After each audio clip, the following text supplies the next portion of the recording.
It was more than 40 years ago that a young pilot fired the engine of his Cessna 182L to fly to King Island. Little did he know that after reporting to Steve Roubaix on the flight service radio, he would fly into the history books as being one of the 20 known cases of pilot encounters with the unknowns. This is the case of Frederick Valentich.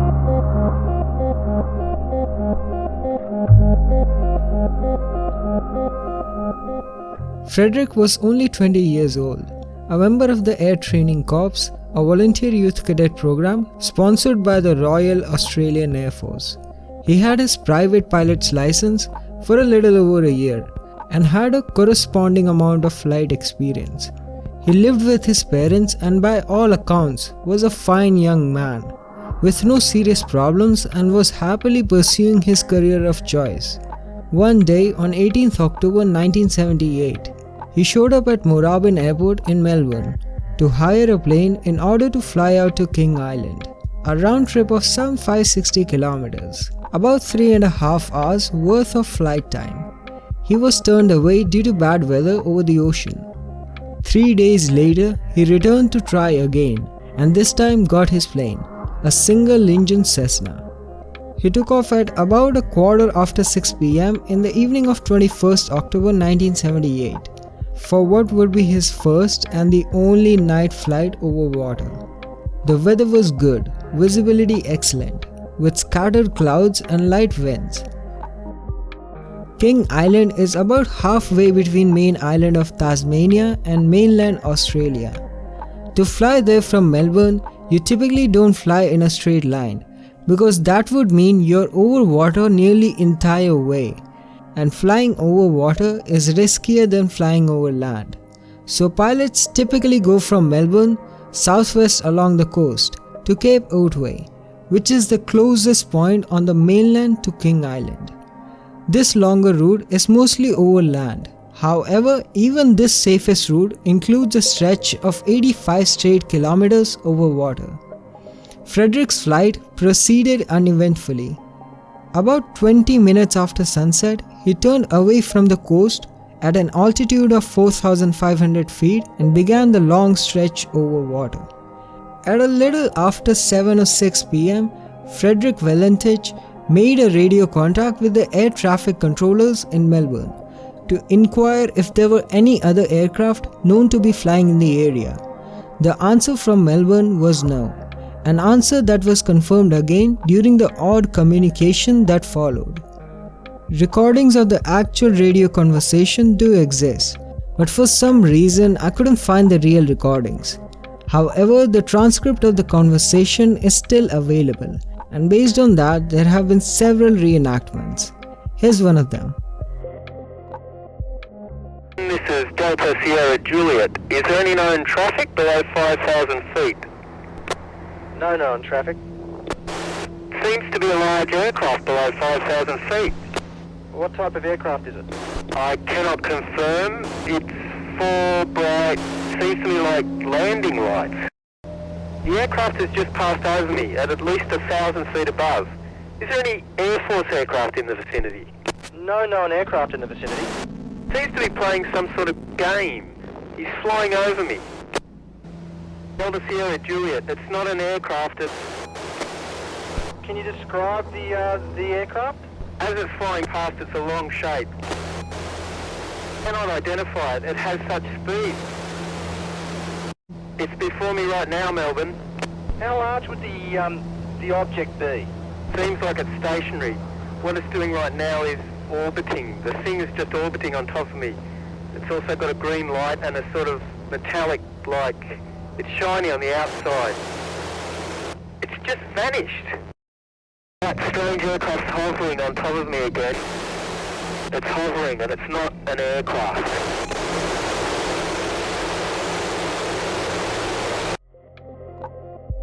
His final transmission was at 7:12 p.m. Some sources claim that the exchange went on after this, and that Valentich said his Cessna was engulfed in a green light and he was burning. However, I couldn't find any proof to this. At the end of the transmission, there's a loud noise like metal scraping on a metal.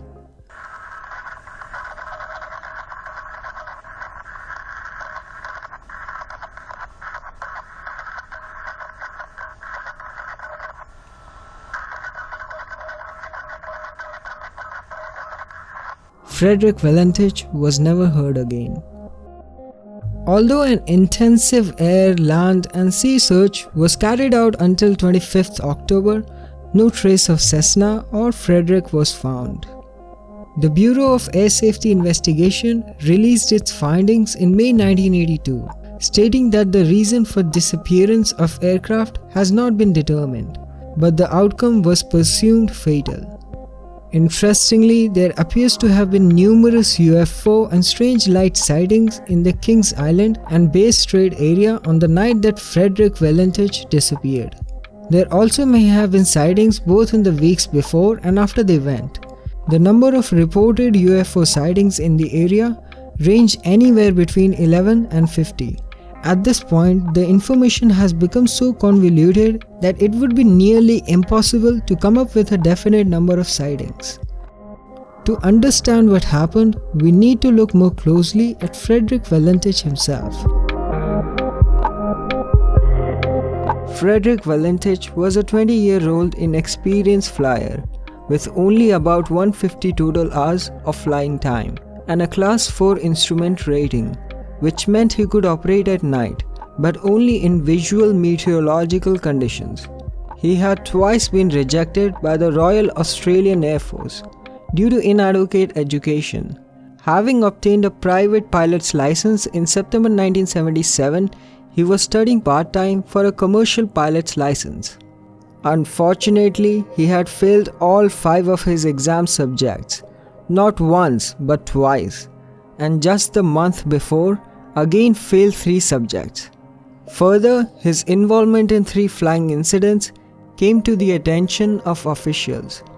Once he received a warning for having strayed into restricted airspace, and twice he was cited for deliberately flying blindly into a cloud, for which he was under threat of prosecution.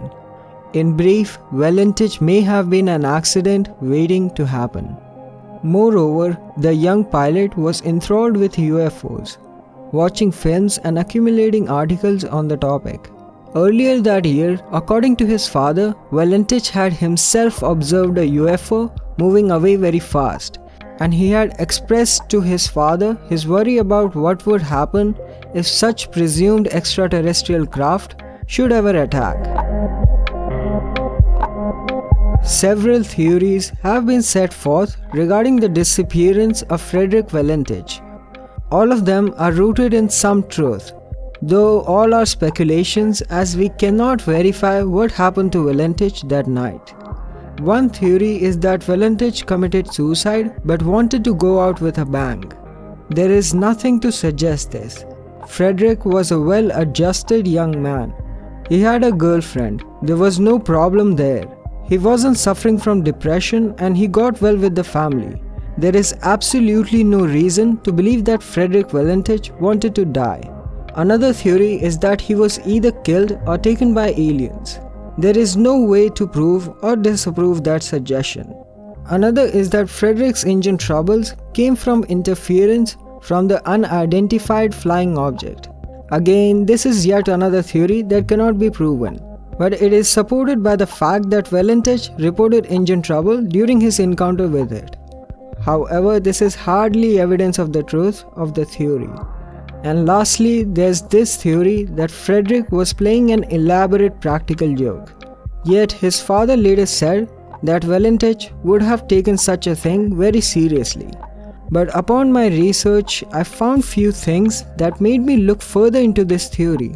First is that Frederick lied to everyone about why he was going to the King Island. He told flight officials that he was picking up passengers, but there were no passengers there to be picked up. He told his family and girlfriend that he was going to pick up crayfish, but there were no crayfish available on the island. He'd even told his girlfriend he'd be back by 7:30 p.m., which was clearly impossible. Neither story was true. And secondly, Valentich had not even followed standard procedure to inform King Island Airport of his intent to land there. Frederick knew he would arrive well after the dark, and he knew that the airstrip on the King Island was uncontrolled, meaning it had no control tower and nobody on the radio. He would have had to call in advance to have the runaway lights turned on, and he should have known this, but he never made such a call. So what was Valentich really up to? After a little more researching, I found something interesting. Take a listen to this. Indianapolis Center, you have any traffic for Aries 31? Aries 31 negative. The only traffic I have is a TWA L1011 in your 6 o'clock position, range 15 miles. And an Allegheny DC-9 in your 12 o'clock position, 50 miles.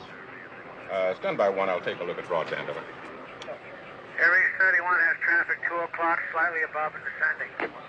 Aries 31, roger. I have a primary target about that position now. I have no known high altitude traffic. Stand by 1, I'll check low, over.